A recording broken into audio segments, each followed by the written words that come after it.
Halo, Assalamualaikum warahmatullahi wabarakatuh. Kembali lagi di pembelajaran online Bahasa Indonesia. Bersama saya, Miss Nita Sulistiawati. Kali ini, Miss Nita akan membahas pelajaran Bahasa Indonesia untuk kelas 8, khususnya di materi teks berita. Dalam Quran Surah Al-Hujurat ayat 6, Allah berfirman, yang artinya, hai orang-orang beriman, jika datang kepada kamu seorang fasik membawa suatu berita, maka bersungguh-sungguhlah mencari kejelasan agar kamu tidak menimpakan suatu musibah kepada suatu kaum tanpa pengetahuan yang menyebabkan kamu atas perbuatan kamu, menjadi orang-orang yang menyesal. Artinya, siapapun yang menerima berita wajib mencari kejelasan berita tersebut. Jadi kita wajib mengklarifikasi atau tabayun apakah berita tersebut benar atau tidak. Jadi berita itu adalah segala sesuatu yang diberitakan, bersifat aktual dan faktual. Aktual itu sesuatu yang sedang terjadi saat ini, sedangkan faktual merupakan kejadian yang sesungguhnya atau sebenar-benarnya. Kemudian ada ciri-ciri sebuah berita. Ciri-ciri sebuah berita yang pertama adalah faktual atau sesuai fakta. Maksudnya, berita harus sesuai fakta yang ada dan bukan opini penulis, serta tidak ada rekayasa. Fakta-fakta ini dapat diambil dari hasil wawancara kepada narasumber.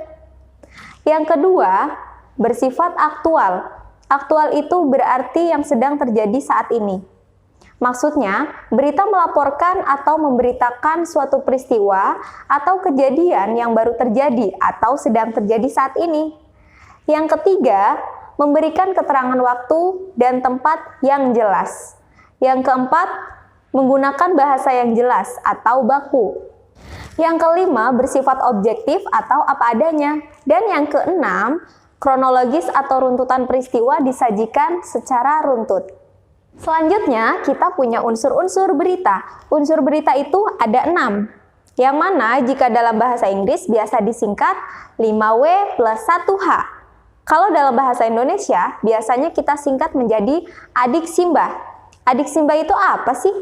A-nya adalah apa, D-nya di mana, K-nya kapan, C-nya siapa, M-nya mengapa, dan B bagaimana. Nah, tinggal dari masing-masing unsur tersebut dijadikan ke dalam bahasa Inggris, yaitu apa menjadi what, di mana menjadi where, kapan menjadi when, siapa menjadi who, mengapa menjadi why, dan bagaimana menjadi how.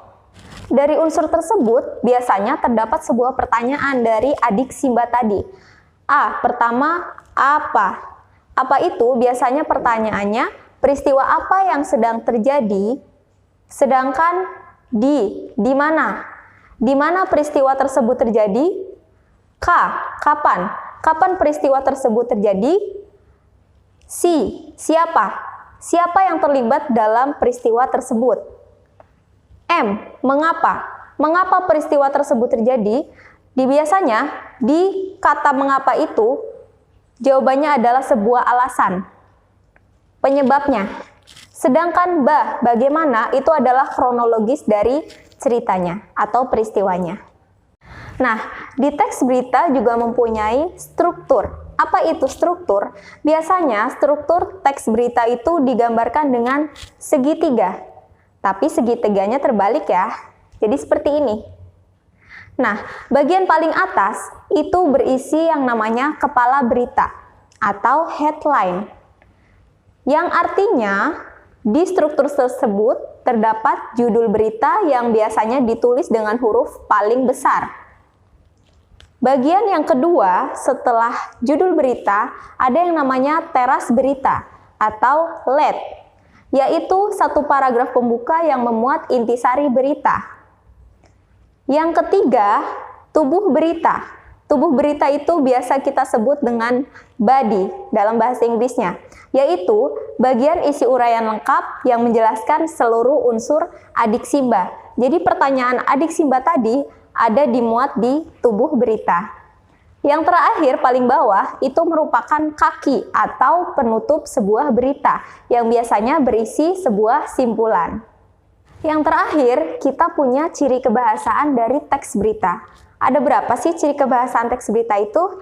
Yang pertama, teks berita itu selalu menggunakan bahasa yang baku. Kenapa menggunakan bahasa baku? Supaya di seluruh Indonesia, semua orang itu bisa mengetahui, bisa memahami isi berita yang sedang disampaikan. Contoh saja, misal tidak menggunakan bahasa baku. Misalnya, dulu itu pernah terjadi tsunami di Aceh. Kemudian, jika beritanya menggunakan bahasa Aceh, tidak mungkin seluruh Indonesia bisa mengetahui isi dari berita tersebut. Yang kedua, menggunakan kalimat langsung dan tidak langsung. Kalimat langsung tentunya ditandai dengan tanda kutip 2. Yang mana kalimat langsung merupakan sebuah percakapan dari narasumber. Selanjutnya, menggunakan konjungsi temporal. Konjungsi itu adalah kata hubung, sedangkan temporal itu adalah urutan waktu. Jadi, konjungsi yang digunakan dalam teks berita biasanya memuat dalam suatu urutan waktu yang terjadi di satu waktu saja. Misal, contohnya, selanjutnya, akhirnya, kemudian, nah itu terjadi di satu waktu. Selanjutnya, keterangan waktu dan tempat. Keterangan waktu dan tempat merupakan kelengkapan suatu berita yang berhubungan dengan waktu dan tempat terjadinya peristiwa.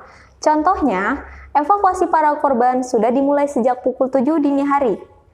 Contoh yang kedua, sebulan menjelang Lebaran, tiket kereta api telah habis.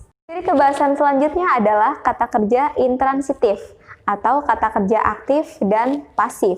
Kata kerja aktif biasanya kata kerjanya menggunakan imbuhan me, sedangkan kata kerja pasif biasanya imbuhan menggunakan di. Contoh kalimat untuk kata kerja aktif yaitu Andi sedang membaca Al-Quran di sekolah. Sedangkan kata kerja pasif, Al-Quran sedang dibaca oleh Andi di sekolah. Yang terakhir adalah kata kerja pewarta. Kata kerja pewarta itu biasanya menggunakan kata mengatakan, melaporkan. Silakan disimak contohnya. Sekian pelajaran dari Miss Nita. Semoga bermanfaat ya. Sampai jumpa lagi di pertemuan selanjutnya. Wassalamualaikum warahmatullahi wabarakatuh.